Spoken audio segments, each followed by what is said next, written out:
Hello, and welcome to episode 36 of My Dog Will Eat My Face. I want to start off just with some housekeeping here. I want to apologize to some of my listeners. I did hear post hoc after several episodes that they could hear my little pooch in the background playing with his toys. They weren't complaining, they were saying it was cute. But I do apologize. I do try to keep background noise at a minimum. It is hard for me. I do live in the middle of the city. There's constantly sirens outside, construction, trucks, cars honking.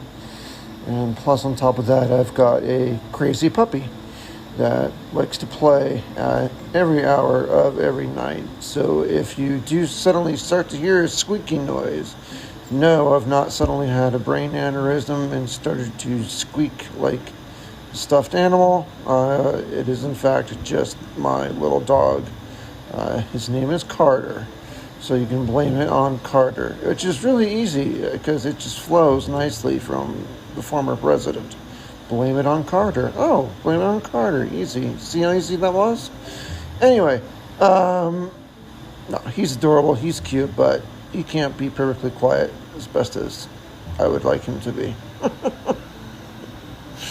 Also, I think I mixed up the numbering of my episodes. I think I'm missing episode 34 altogether. I can't find it. I think I've misnumbered these or something, or I could have screwed up in how I counted it. So my numbering system might be slightly off, but rather than going backwards and changing it and changing the episode numbers for multiple episodes, I'm just going to keep the episode numbers as they are. So if you happen to find the missing episode, do call Unsolved Mysteries and tell them, and then call me and let me know about the missing episode. And then I'll fix that numbering once I have a real reason to do so. Alright, so that's it for some housekeeping. I'll start today's episode sharing what I've been going through. It's not been good, frankly. I basically slept for 4 days. And that's not even a remote exaggeration. I was in bed for 4 days, sleeping. I would get up to pee. I wouldn't even get up to eat. More than often, I would get up to drink something. I guess your body needs more fluid than food, after all. And take my medication, and then go back to sleep. And that's all I would literally do for about 4 solid days. Just nothing but.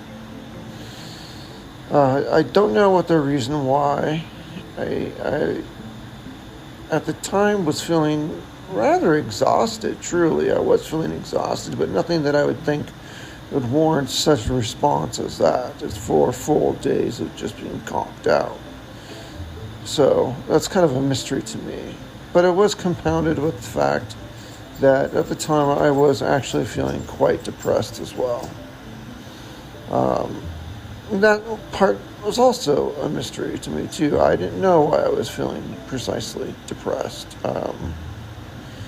I guess a person in my condition, that's kind of like, well, duh. But frankly, most days, 9.5 out of 10 days, I'm not depressed about it unless I have a reason to be depressed about it. Like if my condition causes something bad, like a physical ailment that's specific, or I have to cancel a plan that I was looking forward to because I'm physically not able to do it, or something like that manifests itself as virtue of my medical condition being there. So nothing like that happened. And so, to me, it's still kind of a mystery. I don't know why I was suddenly randomly depressed and exhausted. I don't know, maybe I ate a bad fish. God, my guess right now is it could have been anything. So, yeah, let's say I ate a bad fish. Stay away from the smelt that California is trying to save. It's horrible and deadly and will kill you. All I ate was a smelt ear, and look how bad I got. The joke is, there are no smelt ears. Fish don't have ears. Anyway, moving on. That state that I was in does, though, segue to what I wanted to talk about today originally. It's slightly late. I apologize. Again, that's because I was not feeling well. And it took me a good day or two to get me up to speed to push out a worthwhile podcast. I wanted to go over some of the key resources that people may, or someone you may know, who can use to help considerably while they're in a medical struggle like I am. If they're struggling with a severe medical condition, if they're struggling with disability in general, the whole disability world and universe, Social Security, SSA, SSDI, Medicare, Medicaid, all that stuff.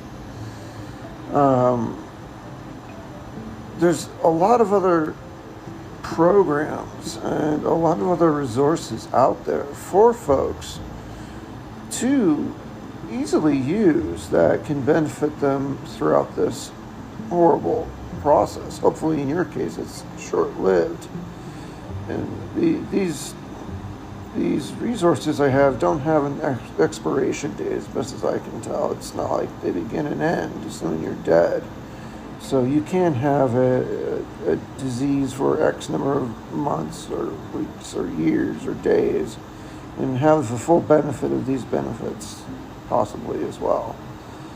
So I wanted to kind of go over those benefits and resources that are sitting out there for people that they may not be aware of, and encourage them to look for such resources.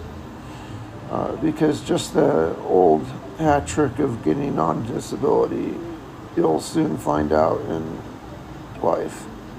And in a situation like this, it just does not cut the pace. It just does not work to get you through the day and get through everything that you need. So that's why I figured I would talk about what I have learned so far with being stuck on disability for so long now.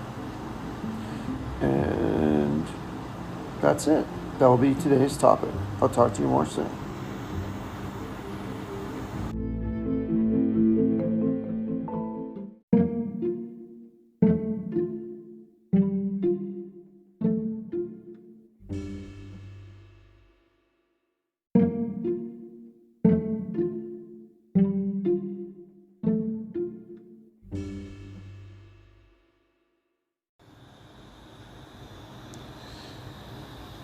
I unfortunately know only Colorado statewide programs when it comes to government and statewide assistance.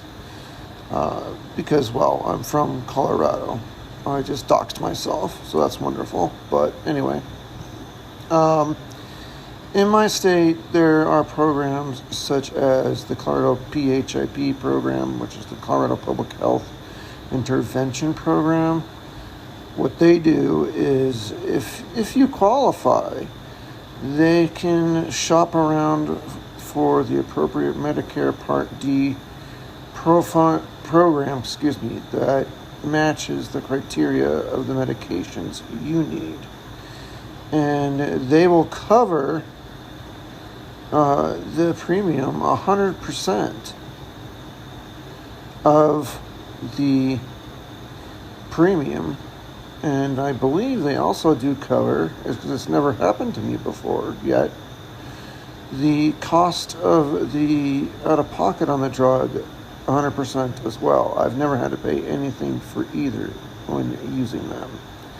That is quite a hot hot state option in my state. So the thing to look for in your state is the Public Health Intervention Program, or PHIP, PHIP.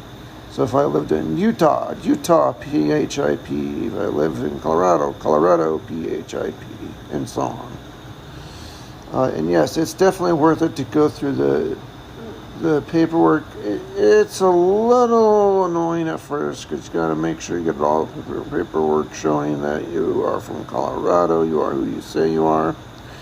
What's funny is I ironically just finished a divorce when I signed up for it, so I already had a lot of these documents recorded by the court in the divorce ready to go that would also work for PHIP. So I was just like, oh, the copy of this PDF can also apply here, so I'll just send this to them, and hey, that worked.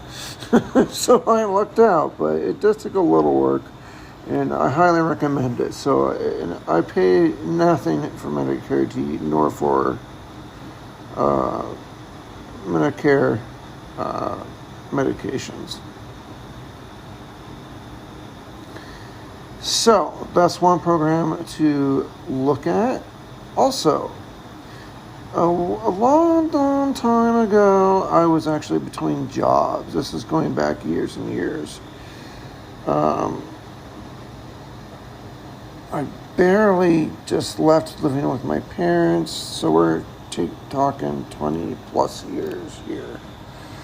But whatever. Where I actually didn't have a job. I also had a mortgage. Those two combined is a bad thing. Mortgage plus job equals good thing. Job.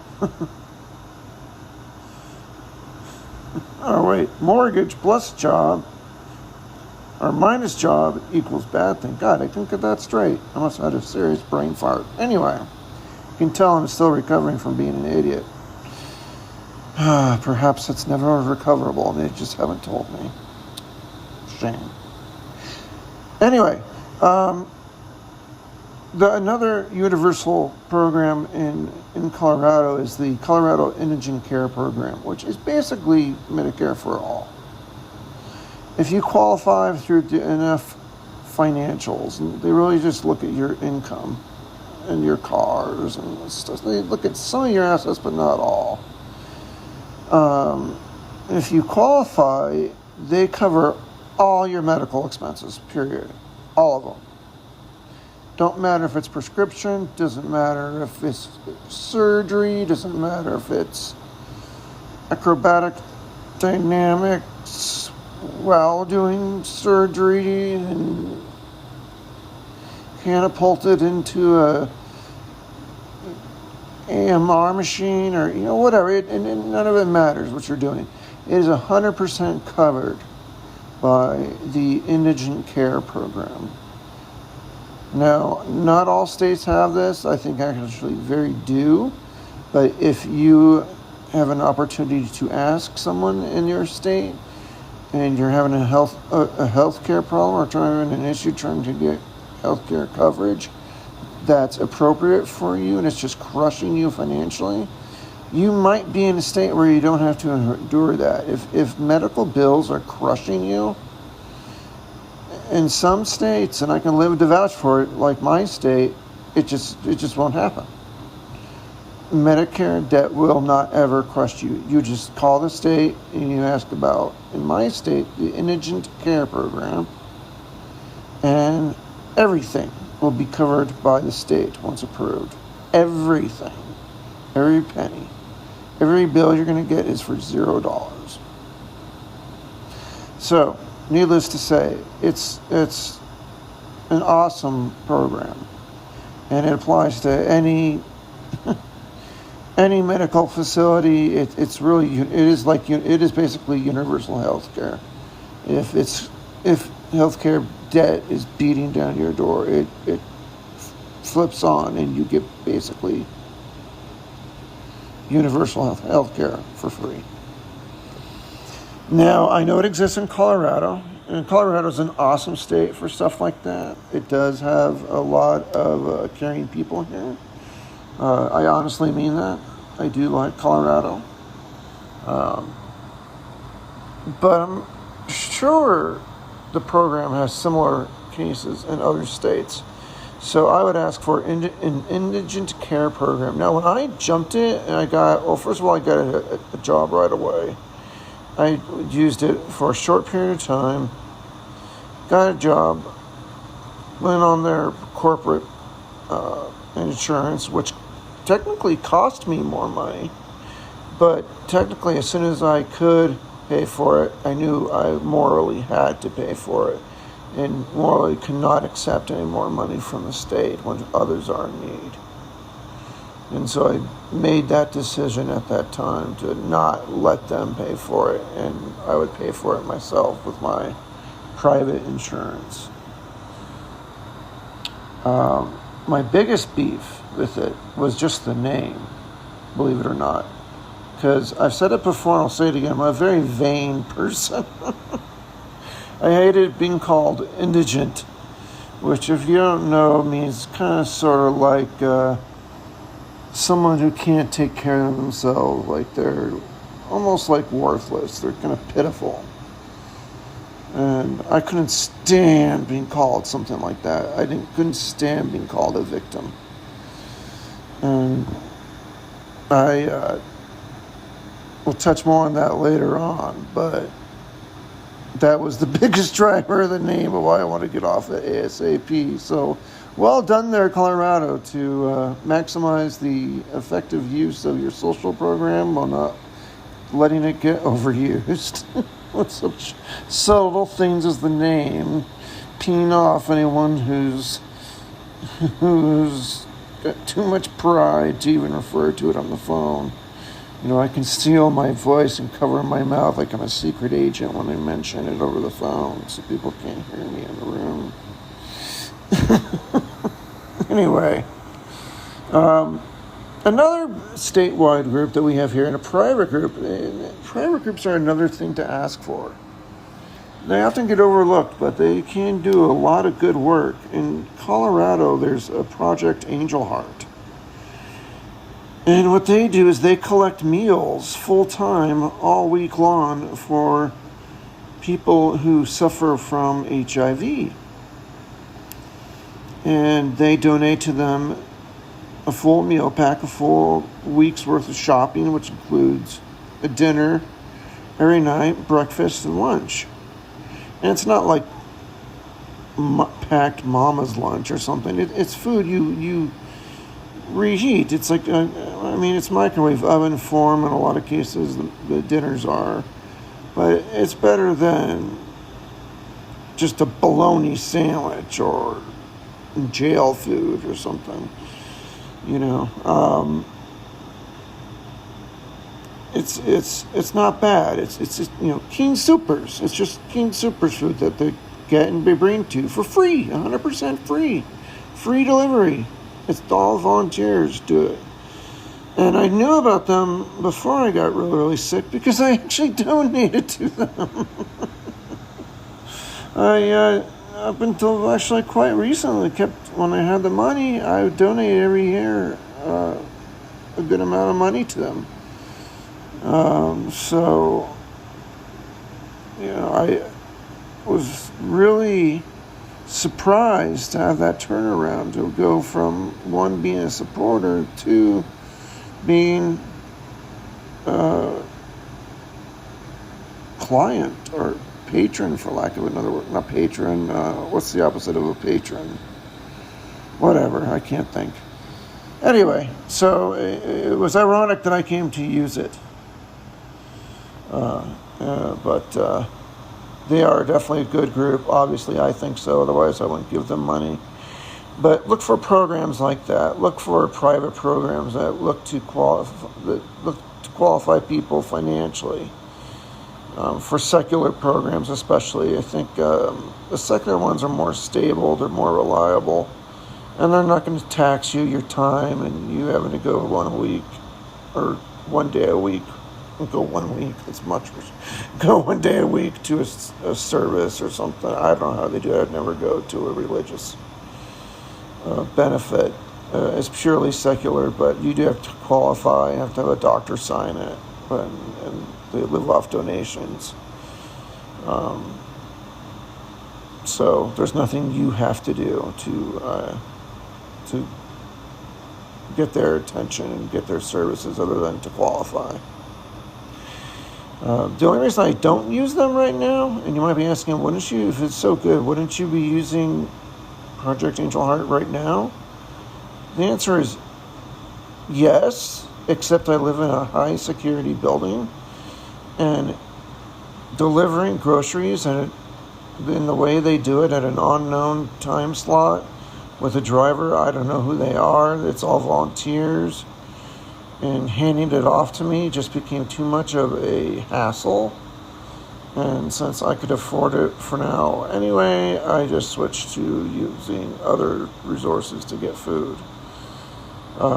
It's nice to have that I qualify for it if I need it in the future. And I am just so shocked to where I can't even heat up food maybe. That would have to be an option. But I don't want to think about that. That sounds terrible. But anyway, yes, my advice there is ask for keywords. Keywords are really things to look for, like drug assistance programs. Look up names for your particular disease. And when you're in the hospital or when you're at a major medical center, always ask to speak to the patient advocate. I don't care if you're even admitted. I don't care if you don't have a burning issue you want to talk to them about. Always ask to speak to the patient advocate, no matter what. Explain to them why you're there. Explain to them their issue, and ask them if they can think of any other programs that might be in place that could help someone like you. And you will probably be knocked over in shock of how much there is that you did not know about.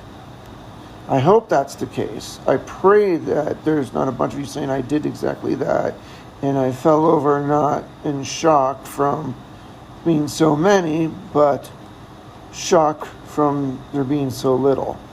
I hope that's not the case. I really do, because I was the antithesis. I was dumbfounded at what was available to me.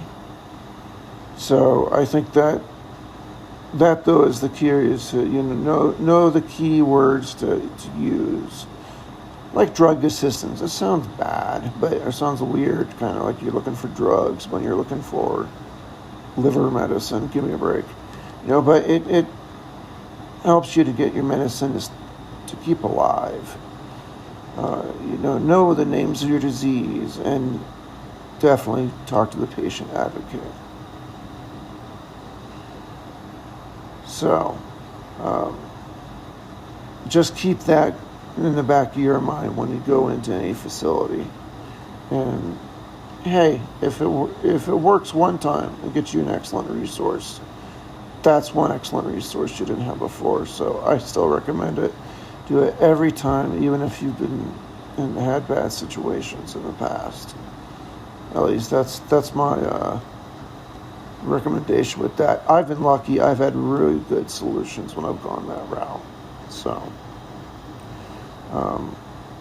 that's what I wanted to share from a state secular support standpoint, and explain the options that I have had available to me, and I'm sure they're available to you too.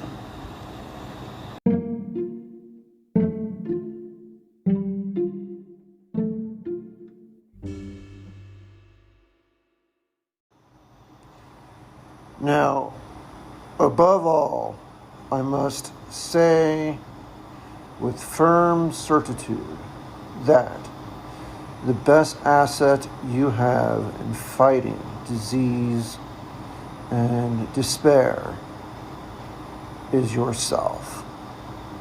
I could not emphasize that enough, to be frank. It is by far the biggest component of your entire livelihood that weighs so much to where it can change so much of your life, to making it worse to better, or unfortunately better to worse, with just a hinge of a thought in some cases. I never, ever in my life have seen myself as a victim. I logically know I am. I am fully aware that I am a victim of a terrible congenital disease. Yes, I am not a psychopath. I don't sit around and desperately want to turn my toes into grapes. I know that that's common and everyone does that and has that same problem. But no, seriously, I know I'm not crazy. I know I am a victim, per se. But I do hate playing the victim card. And I despise pity. My feelings toward those who play victim cards are just visceral, to be honest. I worked my whole life since whenever I could begin. There certainly were some issues with my heart condition, but I still worked and lived my life as best as I could, and did so to the maximum extent, regardless of the difficulties I had with work and play. I worked hard and I played hard. I'm sure all my longtime friends can attest to that. Sure, I was limited. I couldn't play sports. I couldn't hang out with the smokers at the bar or on the patio for too long, or do some other physical things that I could not do, but I never let it get to me. I had my fair share of physical exertions, though. I mean, it wasn't like I was limited into a chair, thankfully. I did come across some rare opportunities to have experiences that are absolutely vested on the fact that you must have decent health in order to have the experience. For example, I remember even as a kid, I once got the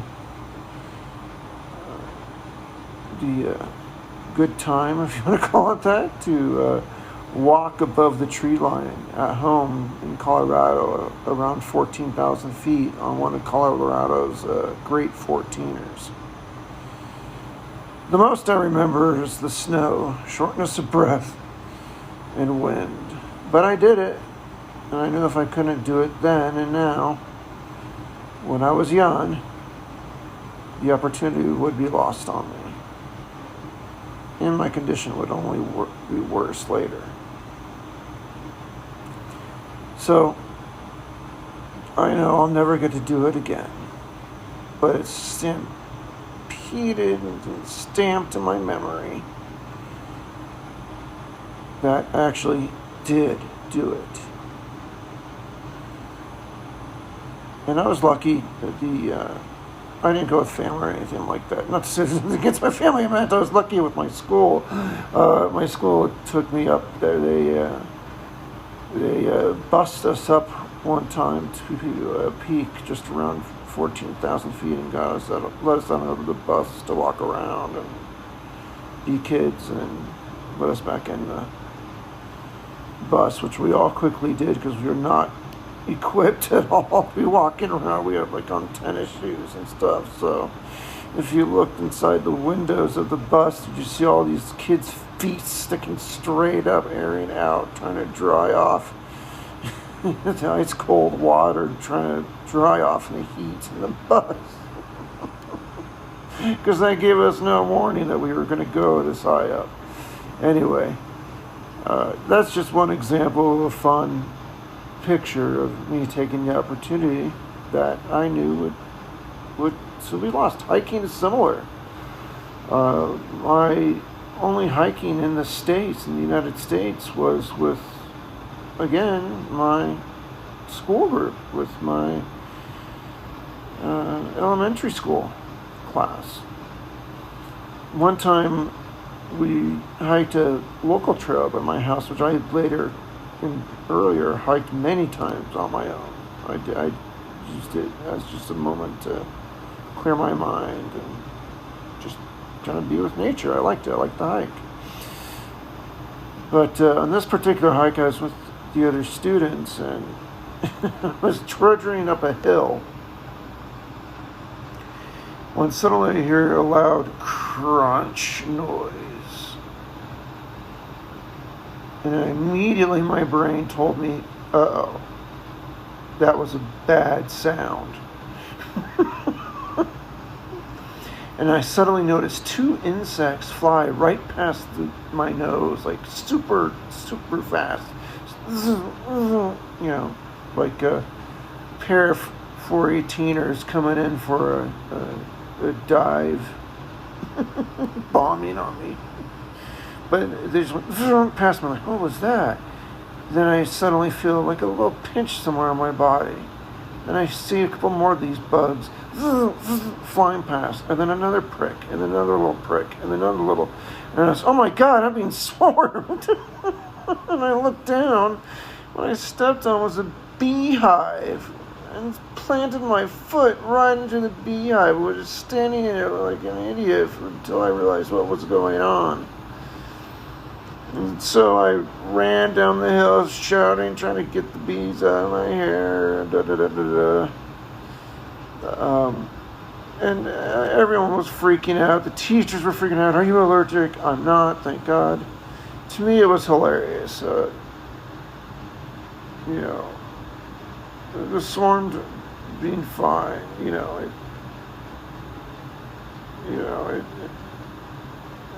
And whatever. It was just a fun experience to me.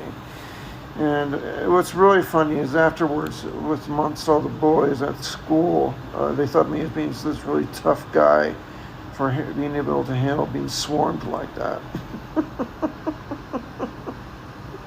Hey, and in that case, I did not hold my victim card. I just played along. It was good times. Okay. Correction, the physical swarming was not a good time, but I made the best time of it. Hey, and you couldn't do it if you're playing the damn victim card.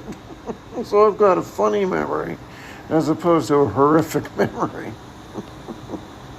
And that was my choice of which kind of memory I wanted to make. And I think I made the right choice. So don't pity me for it. It was pretty funny.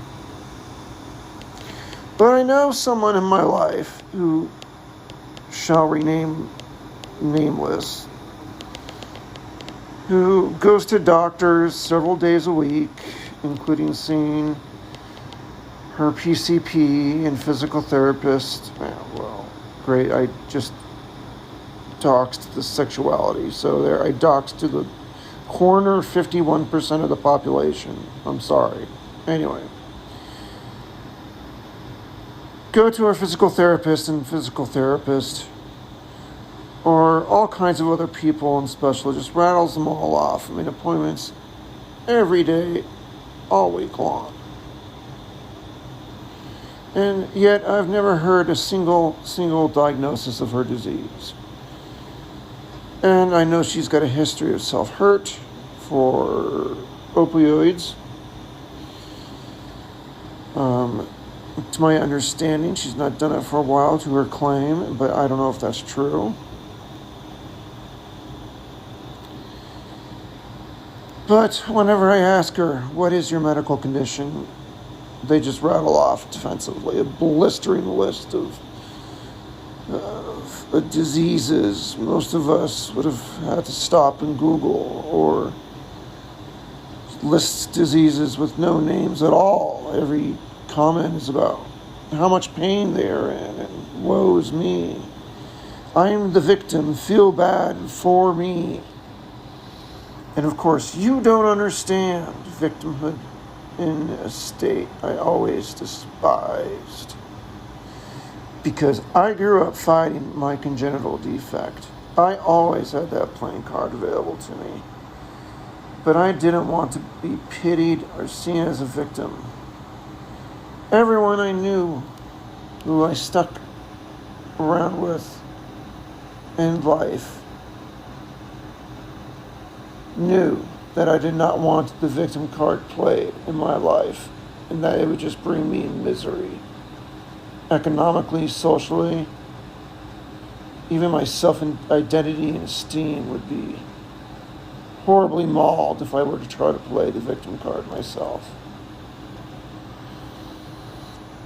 I can never live like that. I just couldn't.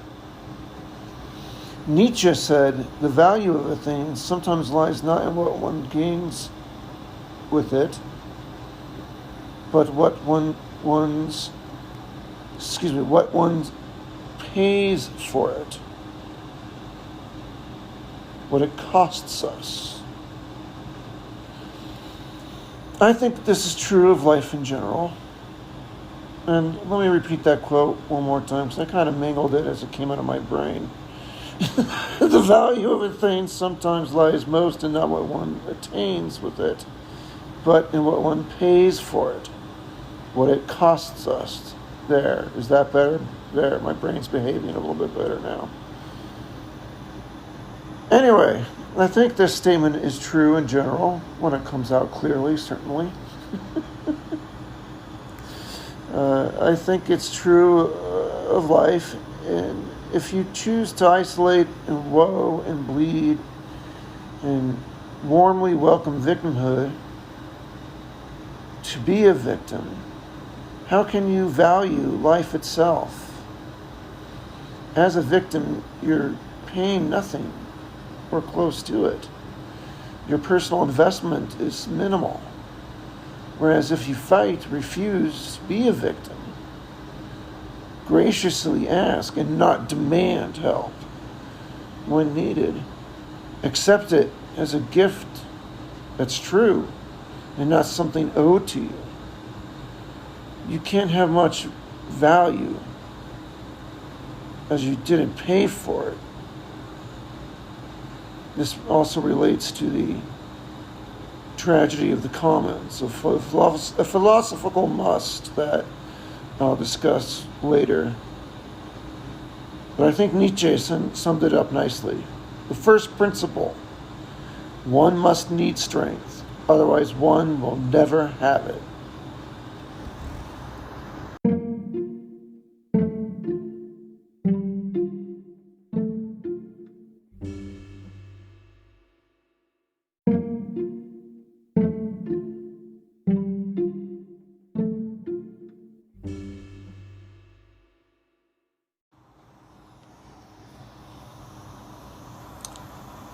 I think one must have the courage to fight on in the face of deep despair.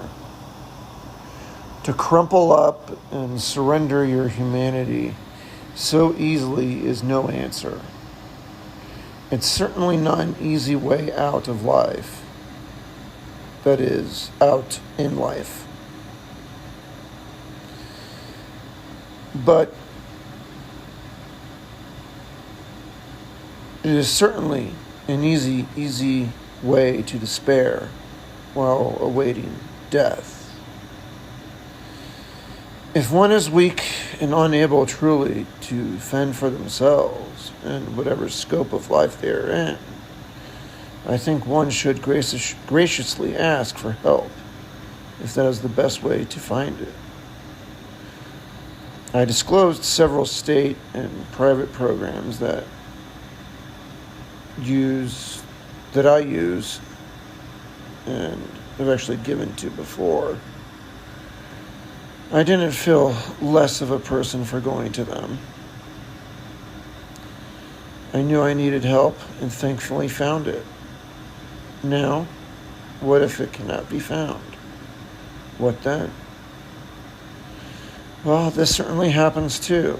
And if all you have is yourself, then it's your moral and pragmatic objective to make yourself even stronger, mentally stronger, to face the oncoming loss. Stronger to know you've truly done all you can and handle that loss as you personally permit it.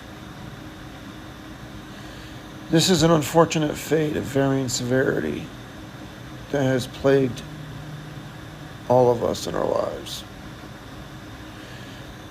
There is no one simple way to refuse victimhood should such a horror of a condition come your way, such as my luck has found me, for example.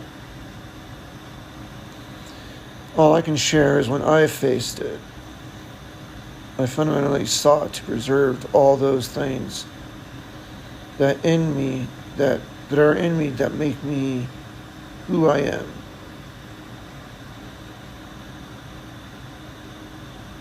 And without, I could be no more. Thankfully, I've never faced the ultimate horror that could stop us all in our tracks. Calamity is the most destructive thing imaginable. But for every lesser misfortune, I was left alone and with no options. The worst I was in when I collapsed in a sea of victimhood, as it certainly was, as how it seemed to be the only option. But I got above it. I bested myself and preserved myself regardless, and didn't even pretend to see myself as an invalid nor as a victim. It's a chore I'm working on daily to improve on it, to improve myself. So when I face my final moment, I don't devolve to a jittery, fumbling victim, but remain a jittery, fumbling moron. Wait, no, just kidding. But hopefully I turn into something more redeeming. And most importantly, I remain myself.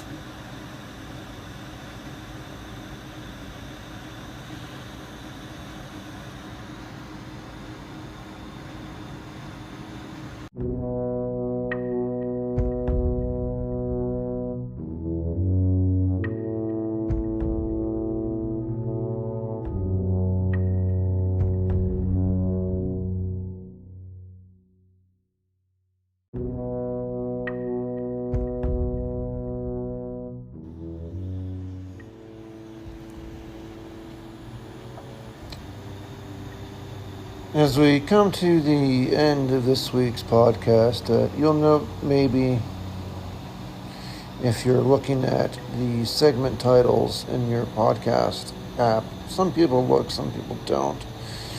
But the last segment was called Stiff Upper Lip. And I did that for a good reason. It's a nice little homage to our good friend Winston Churchill.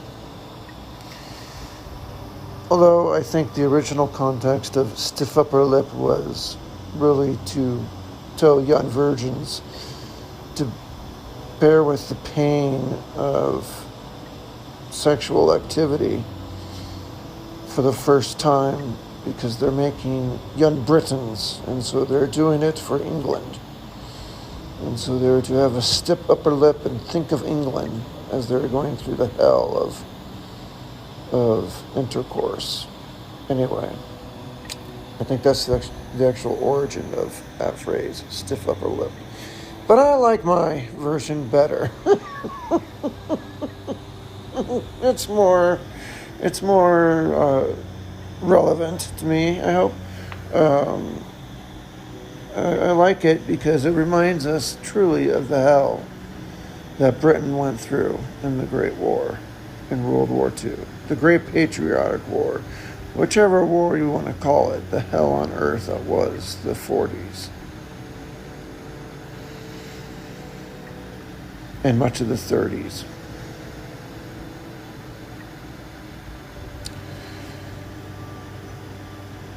And when you want to consider someone who's had a bad day, I'd say Winston Churchill certainly qualifies. And damn, he was never a victim. Never was he a victim. He was a vicious fighting dog in the fight. And every member of Western civilization should be proud of that man.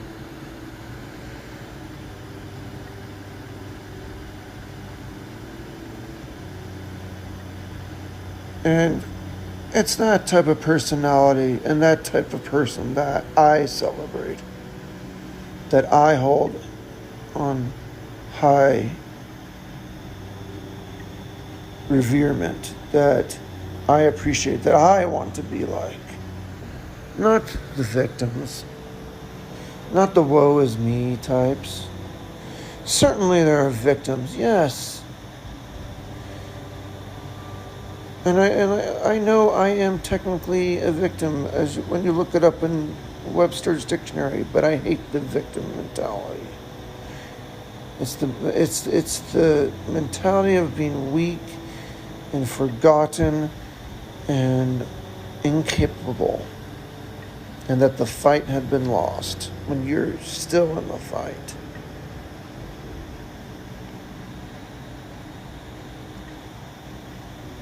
That to me is just unacceptable. I'm still in the fight. And that's how Churchill, I think, saw the war and the world. He did say, never flinch, never worry, never despair.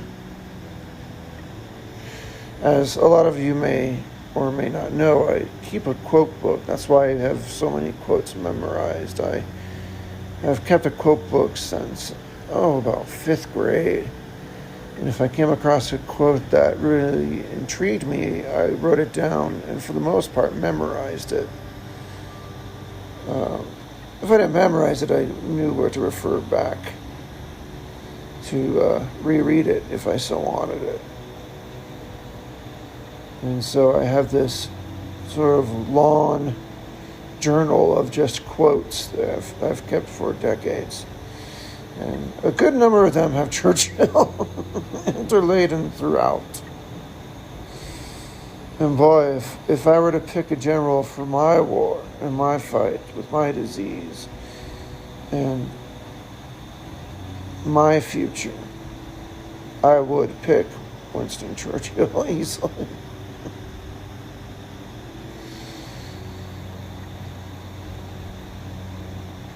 So, with that being said, I hope you enjoyed this week's podcast. Sorry it's a little later than usual.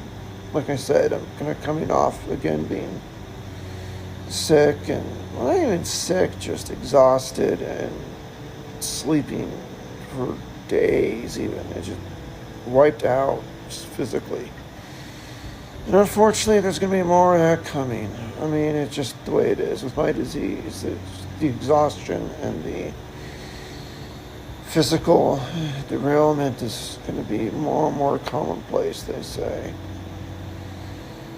Because it's going to be harder and harder for me to do the simplest of things. It's just, unfortunately, again, the way it will be. But all that being said, I'm still staying in the fight. I'm not a victim. I don't want you to be a victim too, my good listener. And I seriously thank you for tuning in and listening this week to the podcast. I really appreciate your time that you've given to me. be sure to click follow where you follow the podcast and click on notification. And it's so important to click on notification because, like I just said, this podcast was a little late. So if you were just going by, we normally broadcast on such and such a time, you might be thinking I'm dead or something. But no, instead you would get notified that, we podcasted a day later than usual. Okay. That's why that notification is so important, just to help keep you up to date with the latest podcasts that have been out there in the news in my world, with how things are going. And I have to figure out what to do when I finally died other than just stop broadcasting. I might have to get somebody to log on for me and leave a final podcast. I just thought of that. Interesting. Volunteers, anyone? Let me know. Anyway, thank you again, above all, for listening to the podcast. If you want to support it further, you can go to patreon.com/mydogwilleatmyface. That is it for now. And so, I shall say, auf Wiedersehen.